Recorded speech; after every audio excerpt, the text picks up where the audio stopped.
Hello, everyone, and welcome back to the Wilson Wealth Show. I'm your host, Ciera, and I have Maurice with me today. How you doing, Maurice? I'm doing good. It's not raining outside. There's gas in my car. Um, I don't think we're out of anything right now. So I'm good. I don't have anything on back order with Amazon. The semi chips haven't restrained me. I don't have an iPad or an i something on delay. So I'm good. There Everything's you go. great. Wow, Yeah, that's a great day. That's a it great is. day. It Yeah, is. I It got is. gas too. We had to buy a Costco membership just to get gas this week. Costco and Sam's Club were the winners of the Gas Crunch 2021. Yes, nobody had a problem at Costco's and Sam's Club. I'm like, okay, all right, all right. But what makes sense though, you don't have everybody like pulling up. You got to be a member. So, Exactly, yeah, exactly. That's the whole reason why we did. I spent $60 to get gas in my yeah, car. yeah, yeah. I mean, But it is what it is. that tank made a difference. It's like you kind of so it was your what do they say? You're free to move about the country. you Yep. know. Welcome to the Wilson Wealth Show, a thought provoking show about building wealth in the new economy. Each week, members of the Wilson Wealth team and their guests will discuss how to navigate the world of personal finance, stocks, real estate, and entrepreneurship to help you build wealth in the new economy. And now, here is your host, Ciera Maurice. All right, so let's just go ahead and jump right into it then. On today's episode of the Wilson Wealth Show, we are continuing our series on alternative homes with container homes. Container homes are a new and unusual home trend where you take out-of-service shipping containers and use them as building materials. A lot of times these homes are rather small, similar to tiny homes, but you have the option to stack as many as you'd like, any way that you would like, which makes them a really, really good alternative home option. I've heard of container homes before, but I wasn't sure exactly how people go about buying or even building one. But I've heard it's popular because you're using recycled materials. So hey, that's good for the environment, but I'm not sure how true that is. You are absolutely right. So let me just go ahead and further explain then, just in case some of our listeners don't know. But it's exactly as it sounds. Container homes are made from steel shipping containers that you see carrying goods on ships, trains. They act as giant Lego blocks where people who are building homes can build homes of all shapes and sizes. The smallest shipping container can be as small as, let's say, like 100 square feet. But 8 larger containers put together can make a 2-story house with about 1,400 square feet of floor space. So not too bad. They're being used to make not only homes, but also studios, cabins, even offices, even whole apartment buildings. It's this huge thing. The biggest reason why this has become a thing is because there are about 14 million out of service shipping containers around the world, and using them in this way to keep them out of a landfill. This goes back to the recycled materials point that you made, while also saving money on construction and material costs. Hey, that sounds like a win-win to me. Lower costs, keeping these materials out of the ground, like a zero waste type situation. You ship the stuff over and then you use it for somebody's house or some type of structure. Sounds good. So how can I get my hands on one? Good question. So there are a couple routes that you can take. Many shipping container homes are available as prefabricated modular homes, just like tiny homes. Some companies can deliver them in under 10 weeks, and any inspections or codes are done at the factory. So the process is pretty simple and quick. Or if you're looking to design one yourself, you have a pre-built structure to work with, right? You can pretty much do anything you want with design-wise. You can have them laid out in like a farmhouse style or stack them to make multiple floors.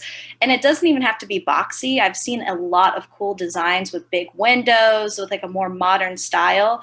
It's funny because if you like that geometrical, like modern home look you see with these really expensive celebrity homes, containers are a really, really cheap way to get that modern celebrity mansion look. Oh yeah, I definitely want that look. I want the money to go in the house too. So I'm into it. I'm not gonna lie, I'm into it.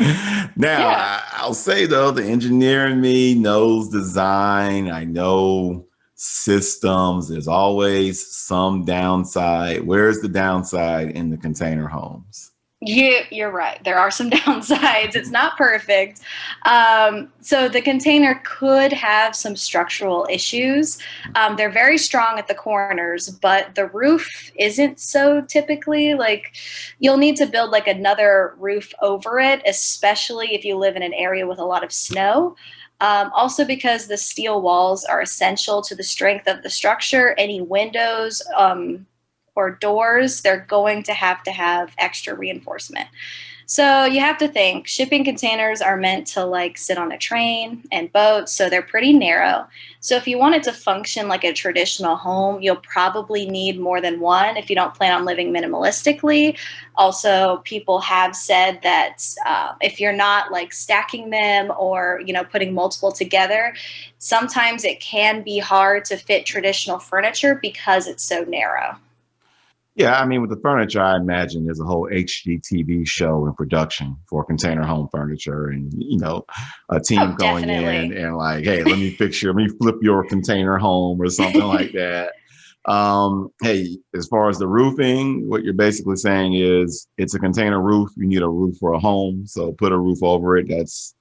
That's fine. I mean, Yeah. I imagine in the world we're heading into where we're going to start reusing things, making minor adjustments are going to be part of the game. And I'm sure that there's a company out there already getting ready to present the Shark Tank where they have prefabricated roofs Yeah. for shipping container homes. You can just insert like you put the roof up on your convertible of your car. So I imagine that's out there.